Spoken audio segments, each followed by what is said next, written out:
اپنی بیویوں کے ساتھ، اپنی بہنوں کے ساتھ، اپنی بچیوں کے ساتھ، عورتوں کے ساتھ حسن سلوک کیجئے.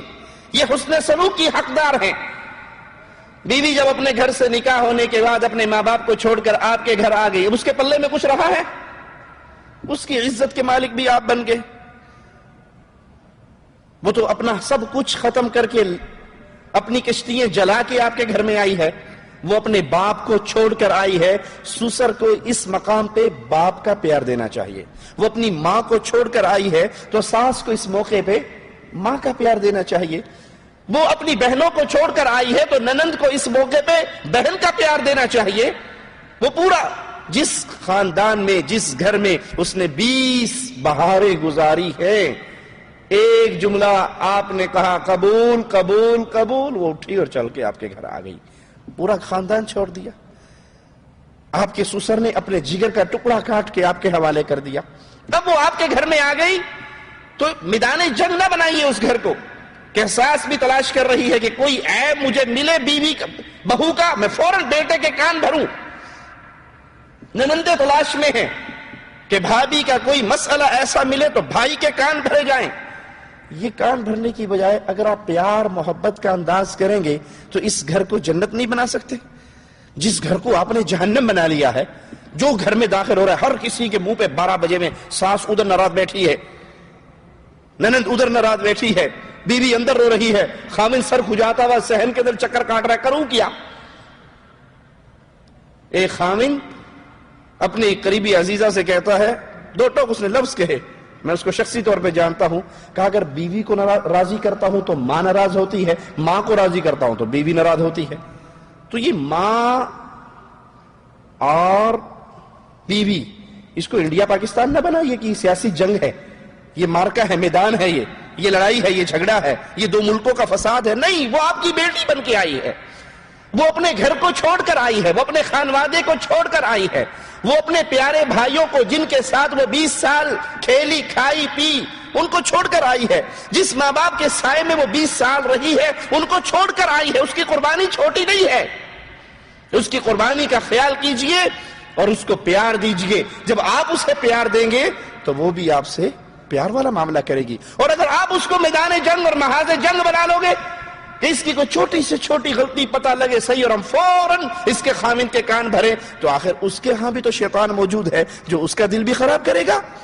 تو یہ عورت ضعیف عورت ہے، یہ کمزور عورت ہے. اس کے ساتھ اللہ کے حبیب علیہ الصلوۃ والسلام نے فرمایا کہ تم خیر خواہی کو پسند کرو اور قبول کرو، وہ تمہارے پاس پابند ہے، تم اس کے علاوہ ان پر کوئی اختیار نہیں رکھتے.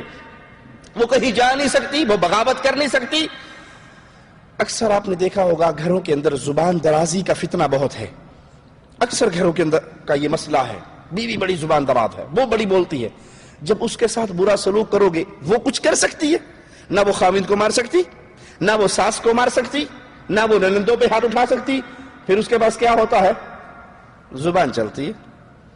اس زبان کے زہر کو اگر روکنا ہے تو اس کے ساتھ اچھا سلوک کیجئے، پیار والا سلوک کیجئے. آپ اپنے مقابلے کے آدمی کو مارو گے تو وہ بھی آپ کو مارے گا. مقابلے کے آدمی کو مارو گے وہ بھی مارے گا. آپ کسی بچے کو مارو گے، بچہ آپ کو مار سکتا ہے؟ آپ سے کمزور ہے تو وہ کیا کرے گا؟ گالیاں دے گا.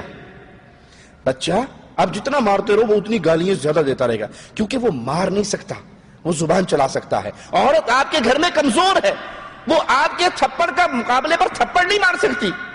ہاں پھر جب وہ مجبور ہو جاتی ہے پھر اس کی زبان کھل جاتی ہے. اللہ اس کے فتنوں سے، اس زبان کے فتنوں سے عورت کو بھی اور اس کے میکے والوں کو بھی، اس کے سسرال والوں کو بھی ہدایت عطا فرمائے کہ ان کے ساتھ اگر اللہ کے نبی صلی اللہ علیہ وسلم کی رحمتوں والا معاملہ کیا جائے تو اس کی زبان کو کنٹرول کیا جا سکتا ہے. اسی طرح پیارے حبیب علیہ الصلوۃ والسلام بیواؤں اور مسکینوں کے لیے بھی رحمت بن کر آئے. صحیح بخاری میں رسول اللہ صلی اللہ علیہ وسلم کا یہ فرمان موجود ہے، الساعی علی الارملہ والمسکین. پیارے حبیب علیہ الصلوۃ والسلام کا یہ فرمان سنیے گا، اس حدیث کو اپنے دلوں میں جگہ دیجئے گا. اس فرمان کو لے کر اپنے گاؤں میں، اپنی بستی میں، اپنے گھر میں، اپنے شہر میں، اپنے محلے میں لوٹیے گا. اس حدیث پہ عمل کیجئے اور دیکھیے پھر اللہ اجر و ثواب کا کتنا بڑا ماجرا آپ کے ساتھ پیش کرے گا. الساعی علی الارملہ والمسکین کالمجاہد فی سبیل اللہ.